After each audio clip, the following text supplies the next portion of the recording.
Đó này mà pram đọc này là biệt thuộc cái downloadពី ATV Pro របស់យើងចូលទៅក្នុងទូរទស្សន៍ណាអញ្ចឹងរបៀប download អត់ពិបាកទេអ្នកនរគ្នាពេលទិញទៅយើងមានថែម adapter HDMI ឲ្យស្រាប់ហើយអញ្ចឹងអ្នកនរគ្នាមើល RON របស់វាណាបាទ RON របស់វាមាន2ចំហៀងហើយ RON ដែលយើងត្រូវ download គឺតែមួយចំហៀងនេះឯងបងឃើញកន្លែង RON ច្រើនជាងគេអូខេអញ្ចឹងយើងយក adapter ភ្លើងមក download ណាបាទយើង download ចូលគេហៅ DC នេះអាធំជាងគេនេះមកបាទបង download កន្លែងផ្សេងក៏យើង download អត់កើតដែរណាបាទបងឃើញទេបាទអញ្ចឹងយើង download កន្លែងហ្នឹងមកបាទ DC ហ្នឹងមកបន្ទាប់មកខ្សែមួយខ្សែនេះគេហៅថា HDMI អញ្ចឹង HDMI យើងត្រូវ download ចូល HDMI ហ្នឹងមកណាបើបង download ចូល USB នេះក៏វាអត់ចូលដែរគេវាអត់ត្រូវគ្នាទេឃើញទេបាទកន្លែងនេះក៏អត់ត្រូវដែរអញ្ចឹងត្រូវតែហុន HDMI នឹងឯងអញ្ចឹងអត់មានអីពិបាកដោតទេហើយក៏ដោតទៅវាអត់មានឆ្លងមានឆែកអីទេបាទព្រោះវាធ្វើមកតម្រូវរនអញ្ចឹងបងបន្ទាប់មកយើងធ្វើមិនទៀតបន្ទាប់មកបើមុននឹងដោតអតិថិជនអាចដាក់ថ្មតេឡេសិនណាបាទអញ្ចឹងខ្ញុំប្រាប់ពីរបៀបដាក់ថ្មតេឡេតេឡេចឹងចេះអញ្ចឹងបងខ្លះគាត់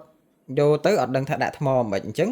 របៀបដាក់ថ្មបងឃើញសតេខាងក្រោមរៀងតូចរៀងខ្លីជាលើអញ្ចឹងកន្លែងនេះគឺយើងដោះបានយើងសកត់មកយើងទាញវាមកណាសកត់ឲ្យទាញមកយើងឃើញថ្មហើយថ្មខ្ញុំគិតថាអ្នកនរគ្នាចេះដាក់ឲ្យយើងដាក់ឲ្យត្រូវបុកដកវាមកបាទហើយបន្ទាប់មកយើងចុចមើលថាមានចេញភ្លើងអត់បើចេញភ្លើងអញ្ចឹងគឺអូខេហើយអូខេអញ្ចឹងបន្ទាប់មកយើងដោតមកណាអានេះដោតចូលព្រីភ្លើងអ្នកនរគ្នាណាព្រីភ្លើងផ្ទះយើងហ្នឹងហើយអានេះយើងដោតចូលទូទស្សន៍របស់យើងមកហើយ HDMI នេះវាអត់រើសអត់ប្រកាន់ទេណាយើងចង់ដោតអានេះខាងនេះក៏បានខាងនេះក៏បានព្រោះ HDMI 2ហ្នឹងគឺឈ្មោះសងខាងឯងបាទយើងដោតចូលអាហ្នឹងមួយហើយចូលទូទស្សន៍យើងមួយទៅនៅពេលដែលដោតចូលហើយវានឹងអាចវាចេញបែបនេះតែបើសិនជាអត់ចេញអញ្ចឹងទេអ្នកនរគ្នាអាចថតតេឡេបជាអ្នកនរគ្នាមកពេលខ្លះអ្នកនរគ្នាពីមុនធ្លាប់មើលអង្តែនមើលអីចឹងវាអាចចេញតាតកៅទឹកព្រិចពេញ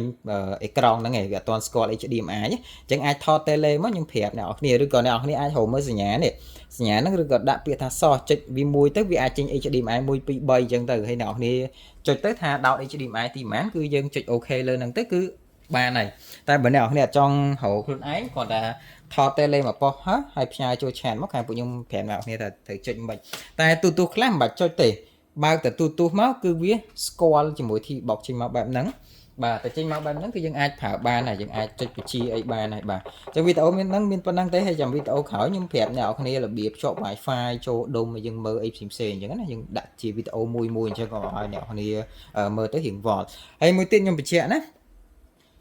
TV box ទាំងអស់គឺខ្ញុំមានបិទអាផ្លាកនេះបាទណាដើម្បីប្រើបានយូរសូមអ្នកនរគ្នាដកដួយភ្លើងចេញបន្ទាប់ពីប្រើរួច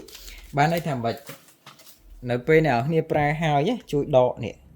ដក adapter នេះចេញពីភ្លើងមកបាទបើសិនអ្នកនរគ្នាគ្រាន់តែចុចបិទទេគឺដុំហ្នឹងនៅ standby ភ្លើងចូលរហូតគ្រាន់វាចេញពណ៌ក្រហមអញ្ចឹងដក adapter ចេញពីភ្លើងមកគឺឲ្យវាផ្ដាច់ភ្លើង 100% មកអាហ្នឹងយើងជៀសវាងពេលខ្លះអ្នកនរគ្នាប្រើទៅភ្លើងវាដាច់ចុះឡើងវាបុកទៅវាឆេះដុំដល់ពេលឆេះដុំហ្នឹងអ្នកនរគ្នាបន្ទោដុំថាហេតុអីបានដុំប្រើបានតិចខូចអញ្ចឹងដោយសារអីពេលខ្លះអាភ្លើងចរន្តភ្លើងហ្នឹងវាអត់ថេឬក៏អ្នកនរគ្នាប្រើដាច់ភ្លើងចុះឡើងគឺមិនឲ្យតែឧបករណ៍ខាងពួកយើងខូចទេណាពេលខ្លះវាខូចដល់ទូទស្សន៍អ្នកនរគ្នាទៀតឬក៏ពេលខ្លះឆេះមិនសិនតិចឆេះទូទឹកកកអីក៏មានដែរដោយសារតែចរន្តភ្លើងអញ្ចឹងយើងមើលអត់ឃើញទេអញ្ចឹងអ្នកនរគ្នាអាចជួយដកវាចេញទៅដើម្បីការប្រើបានយូរបាទ